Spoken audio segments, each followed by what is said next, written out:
What is the mind, you boys, coming through once again? And on today's video, trip on this one, because this one is a good one, and I'm just gonna throw some salt and pepper to make it more tasty, right?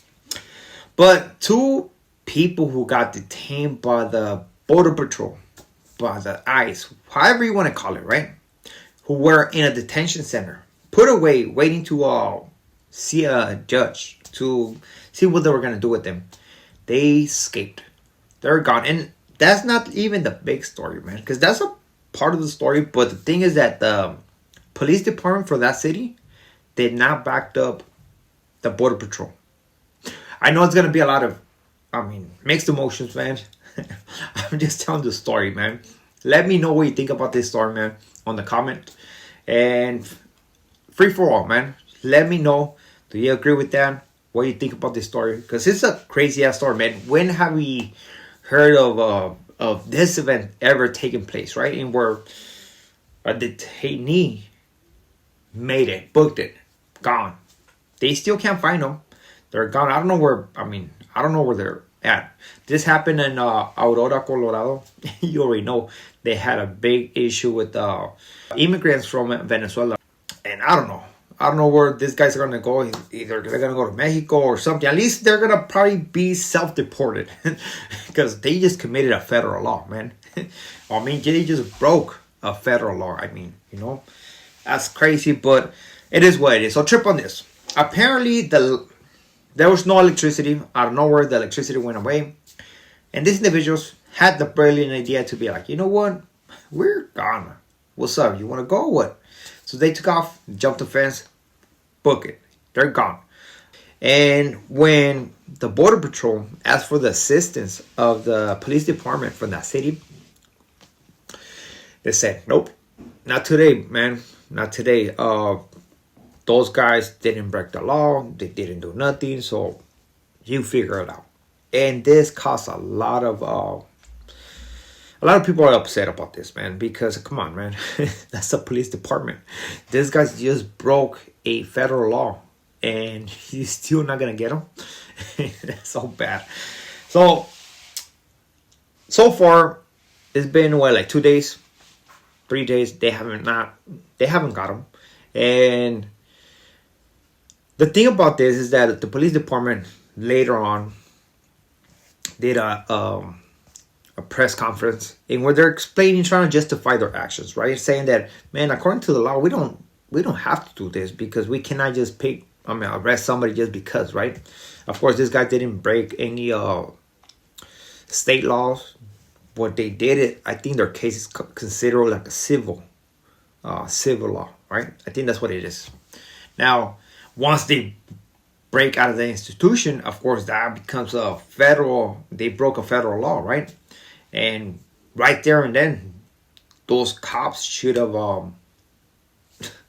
act on it, right? But they didn't. They said, okay, we haven't have a warrant, meaning if somebody from us would have stopped these individuals, we cannot hold them, right? We can't because they have not breaking the law. But I guess the cop is saying that he's waiting for the federal warrant to be put up on the system in order for his guys to act upon it, right?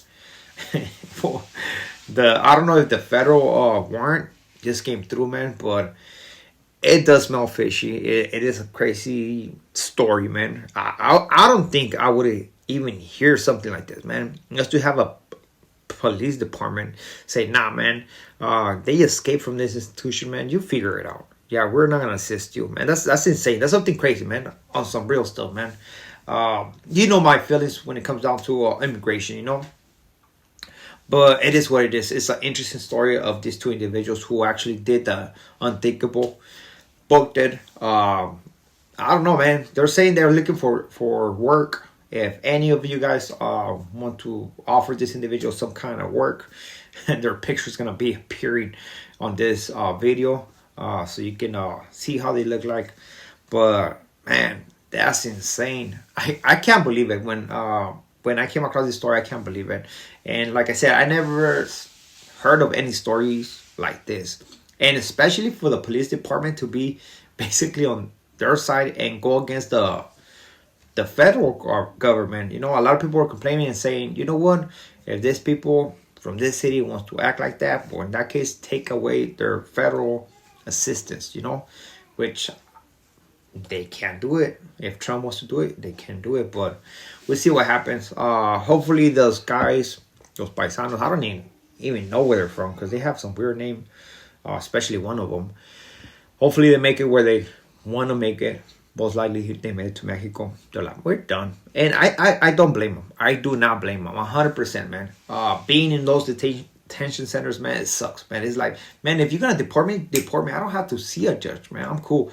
But apparently, when it's your first time of being deported, you have to see a judge so they can say that, okay, you gave up your rights of fighting your case. So if you want to fight your case, yes, you can fight your case. And that's one thing that when your boy was in those detention centers, I was like, man, I think I would do the same thing if I had a chance, man. Especially because I'll help you. I'll deport myself, you know. I think that's what happened. I think these guys, they decided to, you know what, we're gonna go to Mexico. They understand. They understand that they broke the law. They understand that by doing what they did, they're gonna do some time, federal time. So trust me, they don't want to be in the U.S. But you know what? I tip my hat to those guys because they had the huevos, the balls to fucking did what a lot of people can't do, and they got away with it. I guess it was the destiny. Nobody was helping the border patrol, and a lot of people are mad because of that. But man, that's a crazy ass story I came across, and I thought that I should bring it up to you guys, let you guys know, and hopefully you do appreciate it, man. But at the end of the day, man, shout outs to every detainee out there in those institutions, man. I know that a lot of people are not used to of getting locked up. It can be very difficult. Being away from your family, being away from your loved ones, of course, you know.